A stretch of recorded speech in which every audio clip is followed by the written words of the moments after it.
las 7 señales que hizo el Señor Jesucristo. Las 7 señales.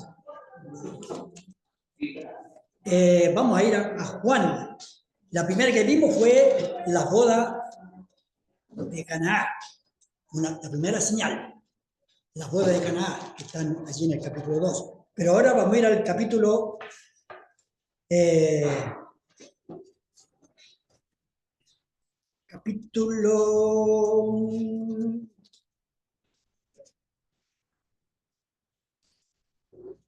5 o 4 es capítulo 4.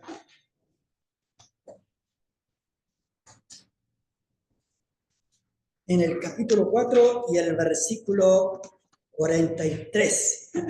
La primera señal, vimos la disolución en la boda de Caná de Galilea. El remedio para la disolución. El Señor Jesucristo hizo el milagro allí para que el gozo continuara en la boda de Caná. Todos sabemos que todo este mundo bebe un vaso de disolución. ¿Quién no se ha desilusionado? ¿Quién no puede decir, no, a mí no me ha pasado? ¿Por qué razón? Bueno, desde que el hombre pecó, se interrumpió el gozo en el ser humano. Y ahora hay mucho gozo, pero gozo momentáneo. El único gozo que duraba era el que tenían Adán y Eva. Y el Señor es aquel que interviene en la boda de Caná y restaura el gozo. Pero ahora vamos a ver allí en el capítulo 4, versículo 43, la insuficiencia del hombre, la insuficiencia, los límites, las cosas inconclusas, la ineficacia que el ser humano palpa. Así que vamos a comenzar allí en el versículo 43. Dice, 2 días después salió de allí y fue a Galilea, el Señor Jesucristo, por cierto, porque Jesús mismo dio testimonio de que el profeta no tiene honra en su propia tierra. Y cuando vino a Galilea, los galileos le recibieron, habiendo visto todas las cosas que había hecho en Jerusalén en la fiesta, porque también ellos habían ido a la fiesta. Vino pues Jesús otra vez a Caná de Galilea, donde había convertido el agua en vino. Y había en Capernaum un oficial del rey, cuyo hijo estaba enfermo. Cuando oyó que Jesús había llegado de Judea a Galilea, vino a él y le rogó que descendiese y sanase a su hijo que estaba a punto de morir. Entonces Jesús le dijo, si no viereis señales y prodigios, no creeréis. El oficial del rey le dijo, Señor, desciende antes que mi hijo muera. Jesús le dijo, ve, tu hijo vive. Y el hombre creyó la palabra de Jesús y le dijo y se fue. Cuando ya él descendía, sus siervos salieron a recibirle y le dieron nuevas, diciendo, tu hijo vive. Entonces él le preguntó, ¿a qué hora había comenzado a estar mejor? Y le dijeron, ayer a las 7, y le dejó la fiebre. El padre entonces entendió que aquella era la hora en que Jesús le había dicho, tu hijo vive, y creyó él con toda su casa. Esta segunda señal hizo Jesús cuando fue de Judea a Galilea. Vamos a orar. Padre, gracias te damos por tu palabra, por esta señal, oh Dios, la cual nos dará la información gloriosa, de la cual podemos ver, oh Dios, la insuficiencia del hombre, los límites, los bordes en los cuales siente, oh Dios, el impedimento para obtener, oh Dios, lo que desea, para mantener la armonía. Oh Dios, gracias por tu palabra, ayúdanos, oh Dios, a sacar provecho y alegrarnos de lo que el Señor ha dejado una señal. para enseñanza, para tener una perspectiva, oh Dios, más clara. Agradecido a su santo y bendito nombre lo pedimos. Amén.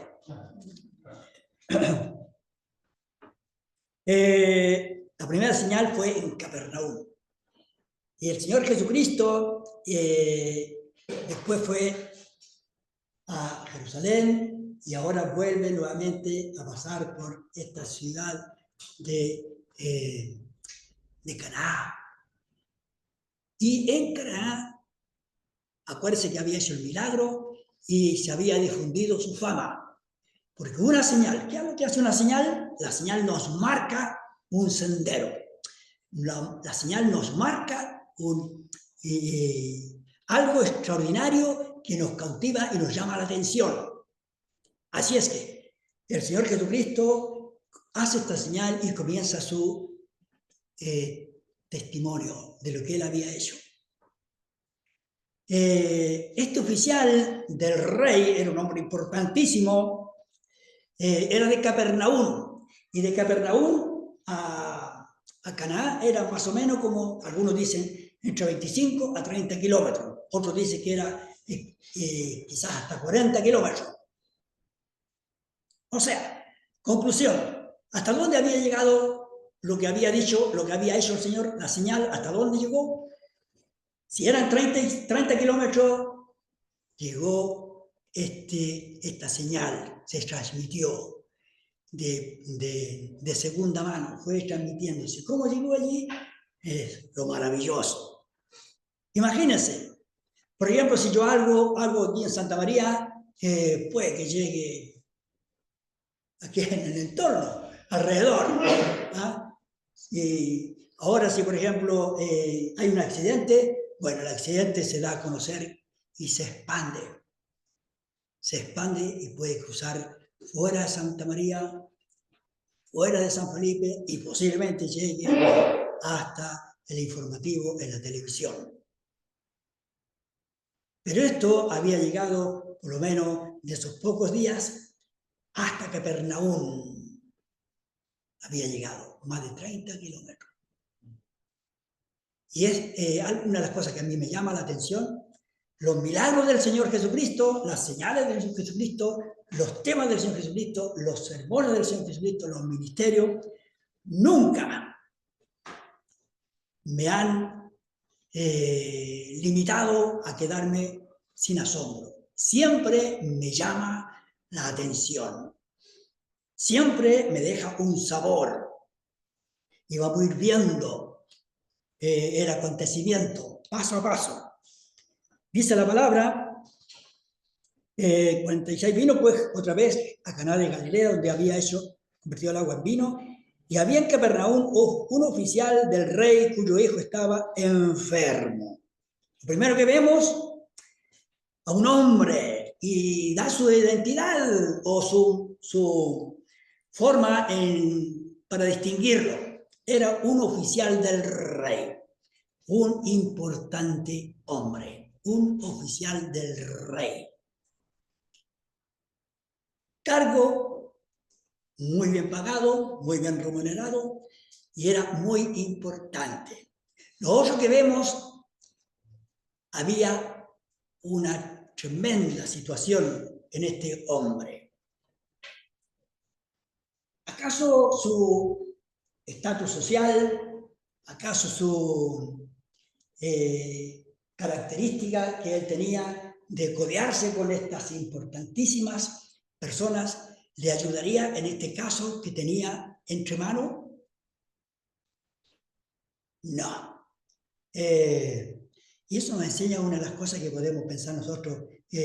Nadie, ya sea un pobre, ya sea un adinerado, ya sea un sabio, ya sea un ejecutivo, ya sea un bancario, sea lo que sea, cualquier situación, estatus social que tenga, siempre hay cosas que el nivel social, la situación, no es capaz de arreglar lo que le estaba pasando a este hombre. ¿Cuál es el problema?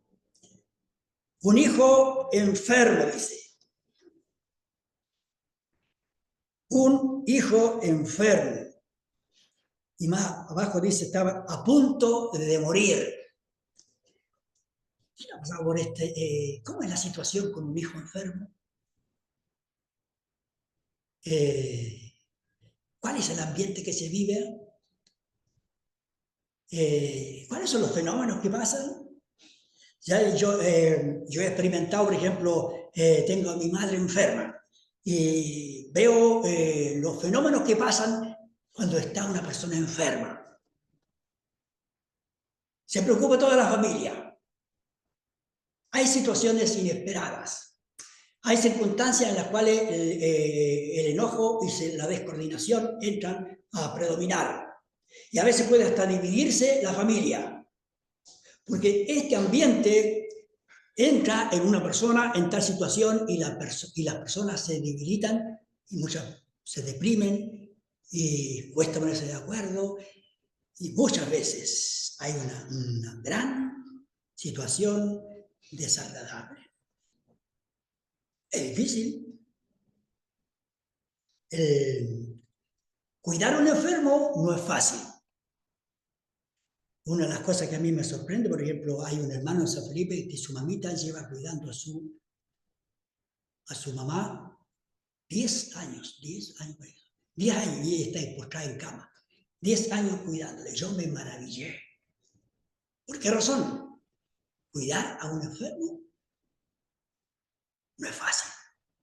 Es muy difícil, deprimente, debilitante.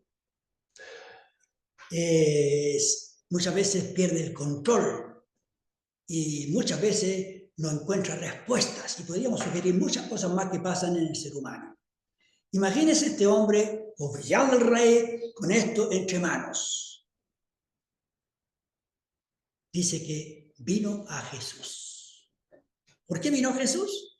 ¿Qué había escuchado de segunda mano, de segunda información? Oye, Jesús hizo un milagro en Caná de Galilea y una señal, hizo una señal y también hay milagros que ha hecho el Señor allá en Jerusalén. Y este hombre inmediatamente acude donde el mismo Señor Jesucristo. ¿Cómo iría su ánimo? Yo sé que cada uno de nosotros, si tenemos un hijo enfermo, estamos dispuestos a muchas cosas. Bueno, y este hombre, padre de familia, dice la palabra, vino pues a Jesús otra vez a Caná de Galilea, donde había convertido el agua en vino, y halló en Capernaum un oficial del rey cuyo hijo estaba enfermo.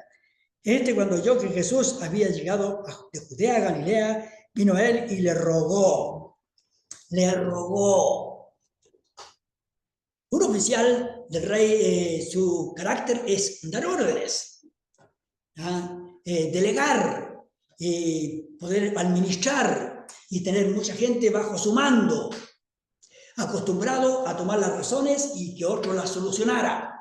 Pero este caso era tan personal, tan individual, que él mismo vino. Él mismo vino a Jesús con el ruego. Y mira el ruego. A mí me llama la atención. Dice, cuando oyó a Jesús que había llegado de Judea a Galilea, vino a él y le rogó diciendo, desciende, que descendiese y sanase a su hijo que estaba a punto de morir. Le rogó. ¿Tenía fe este hombre? ¿Cómo era su fe? ¿Sabe usted que cada uno de nosotros tenemos diferente fe? Cada cristiano, cada hijo de Dios, cada persona tiene fe. Dios da fe al mundo para que crea.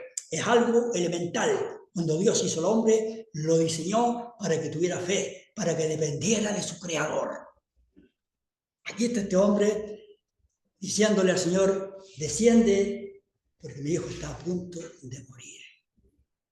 ¿Tenía fe en Jesús? ¿Cómo era su fe? Él pensaría, diciendo, mi fe es que tú desciendas, tú vayas a mi hijo. Te ruego que vayas a mi hijo. Entonces, él tenía la solución, aparentemente. Él pensaba, si el Señor iba, le iba a sanar. Es lo que pensaba él. ¿Sabe usted que cada nosotros tenemos diferentes actitudes? Y muchas veces no sabemos si eso es lo correcto, lo que estamos pidiendo. A mí a veces cuando hay alguien que está orando a Dios y lo escucha en la oración cuando dice, bueno, Dios, tú dices allí en 1 Corintios que tú haces esto. ¿Acaso está informando al Señor? ¿Acaso el Señor no sabe? ¿Qué concepto tenemos del Señor? ¿Qué concepto? ¿Le da información a usted? Bueno, yo quiero que tú hagas esto. Ruego que tú, por favor, envíes esto y damos sugerencias al Señor. ¿Y qué dice el Señor? Echa tu ansiedad sobre mí. Yo tengo cuidado de vosotros. Pedid todo lo que queréis y os será hecho siempre que sea de acuerdo a mi voluntad. Pedid, buscad y llamad. El ruego, dejarlo en las manos de Él. Y aquí está este hombre diciendo, Señor, desciende. ¿Qué le responde el Señor? Buena idea tienes, hombre noble, hombre de posición, ¿tienes buena idea? No, mire lo que dice. ¿Qué está haciendo el Señor? Dice la palabra, entonces el 48, entonces Jesús le dijo, si no vieres señales y prodigios, no creeréis. Si no viereis. ¿Acaso estaba equivocado el Señor en lo que estaba pensando de este noble? No. El Señor jamás se equivoca cuando dice algo. Por algo lo dijo. Este hombre tenía fe, pero una fe no contundente. Porque el Señor le descubre. Si no viereis señales y prodigios, no creeréis. Tú quieres y tú buscas que tu fe sea condicional. No. ¿Sabe usted que una de las cosas que Dios siempre ha querido que el hombre seamos transparentes con el Señor? Transparente. No podemos ocultar nada al Señor. Por ejemplo, yo noche oraba porque mi mamita estaba un poquito incómoda y todo eso y yo no sabía qué hacer. Entonces, ¿qué hago, Señor? Bueno, Señor, creo en tu palabra y porque tú eres poderoso para ayudarla en esta situación de este momento que está pasando. Creo que tú eres todopoderoso. Gracias, Dios. Y se calmó la situación.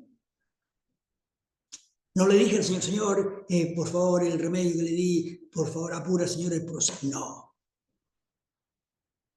Lo formidable, el Señor sabe de que somos polvo, sabe nuestros límites y tenemos que asumir que tenemos límites. A mí me frustraba, otro día una señora, una vecina allá, me dijo que le hicieron un favor, fui a hacerle un favor y después me dijo, ¿cuánto es? No, le dije yo, es tan poquito que ¿cómo lo voy a cobrar? Gracias, me dijo, y me contaba su experiencia. Ella está esperando ahora como 4 años, está esperando ya para que la operen. Y me contó, ¿sabe? Ya no voy a esperar más ya. Porque si me sanan de aquí de la rodilla y de esta otra rodilla, tengo su problema en la columna y el problema es que si yo me opero de la columna voy a estar inválida. Así que saqué cuenta, mejor no me opero, porque si me operan de la rodilla y voy a quedar inválida, ¿de qué me va a hacer? Mejor me dejo llevar así hasta que Dios diga. Imagínense, es frustrante, ¿eh? Es frustrante ver una enfermedad que no sabe cuál es su fin. La incertidumbre. Este hombre sabía que iba a morir su hijo. Presentía que iba a morir. ¿Cuándo? No sabía. ¿Y qué hace él? Aquí encontramos que cuando Dios le dice, si no viereis señales y prodigios, no creeréis. Lo asumió. Sí. Ahora, ¿cuánto cuesta un milagro para el Señor? Muchos milagros muchos prodigios, tiene que hacer un gran agarre. No. Las señales, los prodigios, los milagros son netamente para el Señor. La forma o las credenciales de que era el Señor, Dios. Para eso eran las señales y los prodigios. Eran las credenciales del Hijo de Dios. Las credenciales, la etiqueta de lo que Él era. Él no vino a sanar y a salvar de enfermedades. Él vino a salvar a las almas de la condenación del infierno. Esa era la esencia, lo importante, lo relevante, lo más urgente, la prioridad. Él dijo, no he venido a los sanos, he venido a los pecadores, a salvar a los pecadores. Los milagros y las señales eran las credenciales para que la gente supiese quién era el Señor. Y eso es lo formidable, y este hombre tenía que saberlo, porque él pensaba, yo creeré siempre que vea alguna señal. Y eso para el Señor es una ofensa. El otro día alguien contaba, y me gustó la ilustración, por ejemplo, decía él, por instinto somos incrédulos. Por contar el caso, por ejemplo, de un padre diciéndole a su hijo, te voy a depositar 100.000 pesos a tu cuenta para que tú a futuro tengas tu vehículo y desde ya va a ir juntando. Así que te voy a depositar 100.000 pesos en una cuenta a tu nombre. Y el hijo le dice, pero padre, ¿y cómo sabré si en verdad tú me lo vas a depositar? Bueno, porque yo te lo digo, soy tu padre. Ah, ya, papá, gracias. Pero papá, ¿me podrías mostrarme el ticket de que lo depositaste? O sea, ¿cuál fue el pecado? El dudar de la palabra del Padre. Y eso le ofende al Padre. Nosotros no podemos pedir evidencia de que Dios sí lo va a hacer o no. Sería una ofensa. Si ofendemos a un padre, al menoscabar su palabra, o a la madre, al dudar de la palabra de ellos, es una ofensa. Pues bien, eso es lo que estaba ocurriendo en esta situación. El Señor le dice, si lo vieres señales y prodigios, no creeréis. ¿Son buenas las señales? ¿Son buenos los prodigios? ¿Son necesarios? Sabemos que en el día de hoy, dijo el Señor, muchos, los griegos están pidiendo señales, sabiduría. Los judíos piden señales, pero no les será dada. ¿Son buenas las señales? En su comienzo fue para dar crédito. ¿Quién era el Señor? Para que no lo ofendieran, dudando de Él, porque dice la palabra del Dios que no miente. El Dios que no miente. Mis hermanos, qué formidable. Una de las cosas extraordinarias cuando uno puede saber que Dios no miente. ¿Ah? Y podemos cobrar la promesa. Si el Señor dice que si creo en Cristo, tengo perdón de pecado, lo creo y lo disfruto. Había un caso de un predicador, un pastor que fue al hospital a ver a una enfermita y le dice a la esposa, esposo, no ores muy alta con la voz, porque acuérdate que estamos en el hospital. Pero el pastor comenzó a orar y sin darse cuenta subió la voz de su volumen. Y muy retirado, a unos metros, había una abuelita. Decía, oiga, por favor, venga para acá. ¿Y qué hizo él? Dijo, estará llamando a la enfermera. Después se dio cuenta que ella, por favor, pastor, puede venir a para... Y era una ancianita ya en el ocaso de su vida. Y ella le decía, por favor, puede orar por mí, porque yo no sé el camino a Dios, por favor, podría indicarme cómo llegar a Dios. Y el hombre oró con ella. La primera vez. Y ella dijo, no sé cómo hacerlo. Bueno, y le explicó. Lo que usted dice, lo que usted va a hacer es creer lo que Dios ha hecho por usted y le comienza a predicar el Evangelio. Y creyó una ancianita. Mire, lo más extraordinario de lo que Dios ha hecho está al alcance de todas las personas y el poder de su palabra. Imagínense aquí, ¿qué encontramos? Mire lo que hace el Señor Jesucristo a renglón seguido. Dice la palabra, y el oficial del rey le dijo, Señor, descienda antes que mi hijo muera. Y Jesús le dijo, ve, tu hijo vive. ¿Cuántas palabras? ¿Cuántas sílabas? Puede verla. Ve, tu hijo vive. No era necesario que fuera. No era necesario que descendiera. No era necesario que hiciera un prodigio con sus manos. Ve, tu hijo vive. Mire lo que hace el hombre. Y el hombre creyó la palabra que Jesús le dijo y se fue para sanar a su hijo. Creyó la palabra. Creyó la palabra. Pero más sigue. Cuando ya descendía, sus siervos salieron a recibirle y le dijeron, y le dieron las nuevas diciendo, tu hijo vive. Entonces le preguntó, ¿a qué hora había comenzado a estar mejor? Y le dijeron, ayer a las 7 le dejó la fiebre. O sea, que habían pasado ya varias horas. 30 kilómetros, 40 kilómetros, son como más o menos como 6 horas de camino, 7 horas quizás caminando. Pero el hombre creyó la palabra y no regresó, porque al otro día, dice la palabra, al otro día los siervos le dijeron, tu hijo vive. ¿Y a qué hora se le pasó? Ayer a las 7. Ya habían pasado casi 24 horas. Y mire lo que el hombre dice. Entonces le preguntó a qué hora había comenzado a estar mejor y dijeron ayer a las 7, le dejó la fiebre y el padre entonces entendió que aquella era la hora en que Jesús le había dicho tu hijo vive. Creyó la palabra tu hijo vive. Qué realidad más grande. ¿Cuánto poder en estas palabras? Tu hijo vive. Tu hijo vive. Y mire a continuación. Entonces dice, y él creyó, aquí nuevamente, él creyó, pero ahora es diferente. Y él creyó con toda su casa. Esta segunda señal. Él creyó con toda su casa. Creyó la primera vez para el milagro.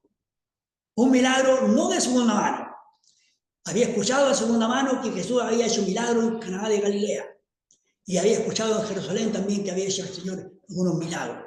Y ahora este hombre cree en él con toda su casa. Estas pequeñas palabras, tu hijo vive. Imagínense, ¿cuánto potencial hay en esas palabras? Imagínense, tu hijo vive a 7 kilómetros, 8 kilómetros, tu hijo vive a distancia.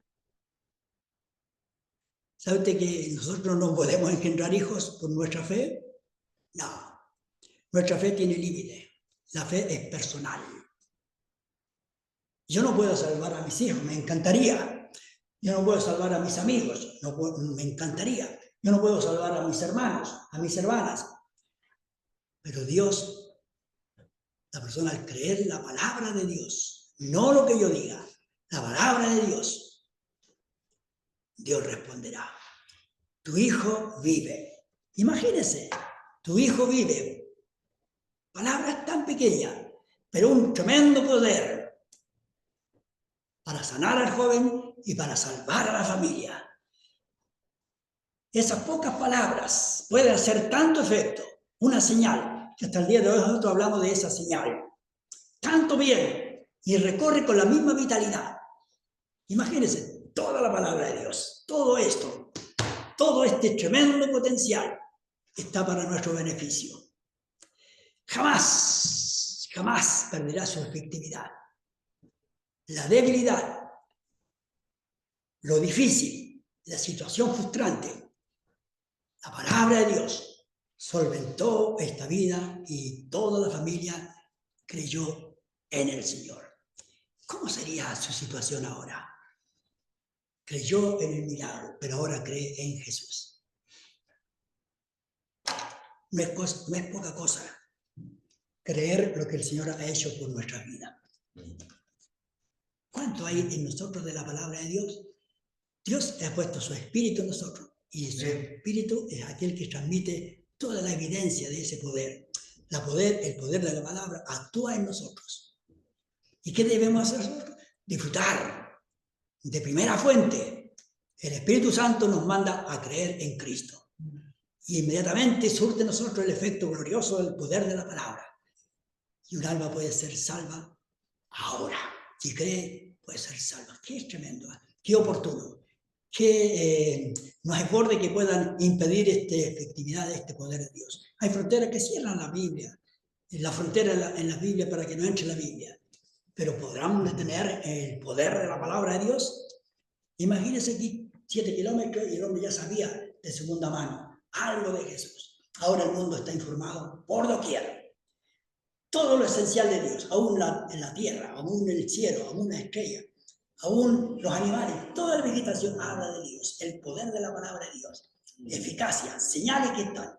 ¿Son buenas las señales? Son buenas las señales, pero el mundo quiere seguir viendo señales y prodigios. Es peligroso. ¿Por qué razón? Va a llegar un momento en que dirá Dios, ya, ¿quieres señales? Le voy a dar señales.